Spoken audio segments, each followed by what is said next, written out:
Origins of Iran. Prehistory to 550 BCE. Long before the name Persia existed, the land we now call Iran was already the cradle of ancient civilizations. The earliest known inhabitants were the Elamites, a mysterious and powerful people who lived in the lowlands of Khuzestan. The Elamites were skilled city builders and traders, engaged in copper and bronze commerce with their neighbors Mesopotamia and Egypt.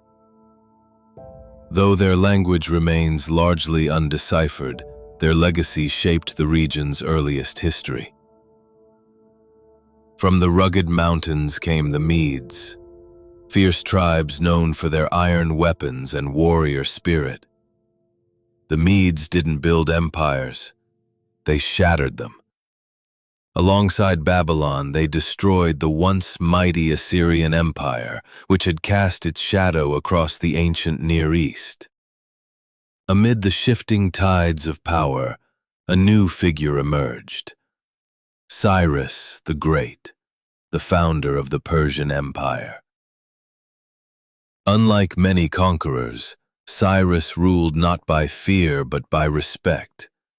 He liberated the Jews exiled in Babylon, spared defeated kings, and issued what some call the world's first charter of human rights. His vision was clear: to unite diverse peoples under one tolerant empire. The Achaemenid Empire, 550 BCE to 330 BCE. Cyrus the Great laid the foundation of the vast Achaemenid Empire, which stretched from the Nile to the Indus. Under his successors, especially Darius the Great, Persia became a model of administration and organization. Darius created a system of satrapies, provinces, established a standardized currency, and built the royal road to connect the sprawling empire. Persia was not a mere kingdom, but a complex mosaic of cultures, laws, and gods. It welcomed ambassadors and merchants from across the world: Greeks, Ethiopians, Indians, all paying tribute. But on the western horizon, the Greek city-states bristled with defiance. The clash between Persia and Greece was inevitable, culminating in legendary battles at Marathon and Thermopylae. Though Persia's armies were vast, they met fierce resistance. Then came Alexander the Great, the Macedonian king, who marched into Persia with fire and sword. Though he destroyed Persepolis, the Persian ceremonial capital, Alexander was captivated by Persian culture, marrying into its nobility and adopting elements of its customs. His conquest ended the empire, but the spirit of Persia endured, embedded deep in history and myth. Post-Alexander Persia, 330 BCE to 651 CE. After Alexander's death, his generals divided his empire, but Persia refused to vanish. The Seleucids, one successor dynasty, tried to impose Hellenistic rule, yet Persian identity remained strong. Soon, the Parthians rose, fierce horse lords who challenged Rome itself. At the Battle of Carrhae, they shattered Roman legions and safeguarded Iran's independence for centuries. Following the Parthians, the Sassanids established the last great Zoroastrian empire. Under kings like Ardashir I and Khosrau I, the Sassanid Empire flourished culturally and militarily, rivaling Byzantium in power and influence. Their capital, Ctesiphon, was one of the ancient world's grandest cities. However, the 7th century brought seismic change. The Arabian Peninsula erupted with a new faith, Islam, spreading rapidly and transforming the region. The last Sassanid ruler, Yazdegerd III, fled as Arab armies conquered Persia. Though the Sassanid dynasty ended, Persia did not disappear. Persian scholars, poets, and scientists became pillars of the Islamic Golden Age, blending their heritage with new ideas. The Safavid Empire, 1501 to 1722. Centuries later, a fiery young leader named Shah Ismail I arose from the rugged mountains of Azerbaijan to found the Safavid Empire and declare Shia Islam as Iran's state religion, forever shaping its identity. Shia Islam, which holds that true leadership belongs to the Prophet's family, sharply contrasted with Sunni Islam, followed by the mighty Ottoman Empire, a vast and powerful empire spanning 3 continents, ruled by sultans whose influence shaped the Middle East and beyond. Under Safavid rule, Persia flourished culturally, with Isfahan becoming the empire's magnificent capital, a dazzling city renowned for its stunning architecture, grand mosques, expansive bazaars, and intricate tilework, symbolizing the height of Persian art and urban design. However, its Shia faith inevitably set it on a collision course with the expansive and formidable Sunni Ottoman Empire.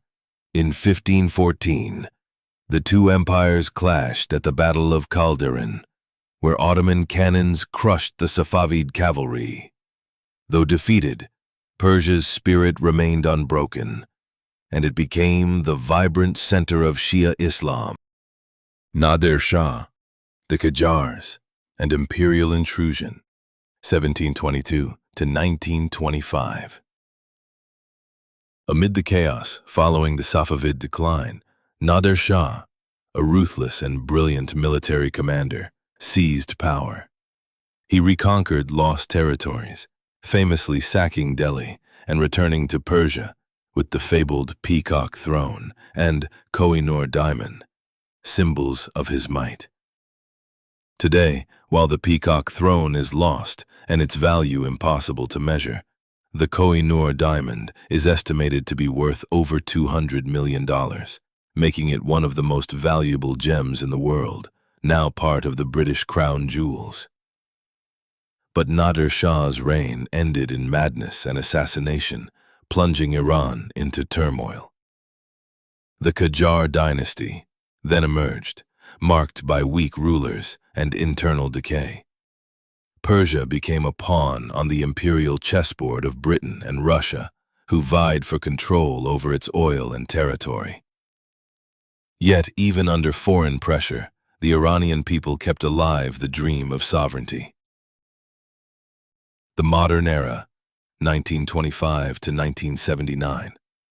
In 1925, Reza Shah Pahlavi, a former military officer with iron resolve, seized the throne. He was determined to modernize and secularize Iran, building infrastructure and curtailing clerical power. His vision of a strong, modern Iran reshaped the nation, but also sparked resistance. Then World War II occurred, which forced Reza Shah's abdication, passing the crown to his son, Mohammad Reza Shah Pahlavi, who inherited a fragile kingdom rife with internal conflict. Then came Ayatollah Ruhollah Khomeini. A fiery cleric with unshakable resolve, rises as the powerful voice of resistance against the Shah's westernizing agenda. From exile, his message spreads like wildfire, rallying millions. In 1979, he returns to Iran in triumph, sparking a revolution that sweeps away the monarchy and gives birth to the Islamic Republic. Iran-Iraq War and Aftermath, the rise of a new leader.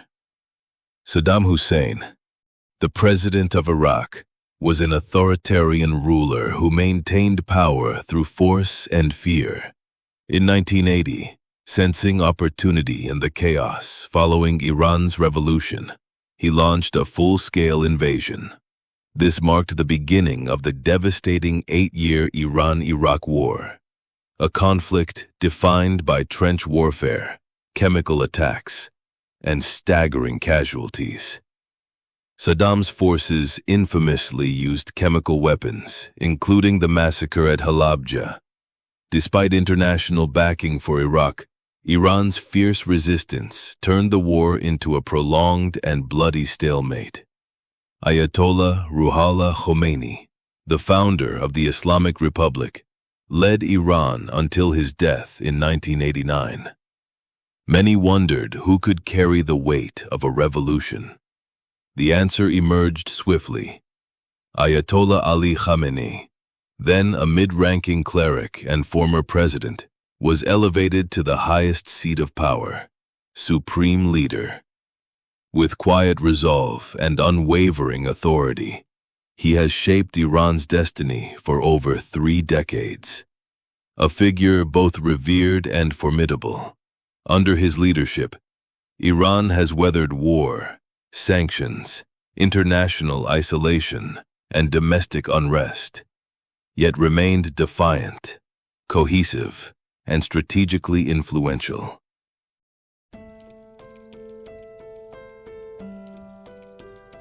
Iran, a nation of timeless strength and proud heritage. From the glory of ancient Persia to the resilience of today, its spirit remains unshaken and radiant. Rooted in history, driven by vision, Iran moves forward, bold, united, and destined for greatness.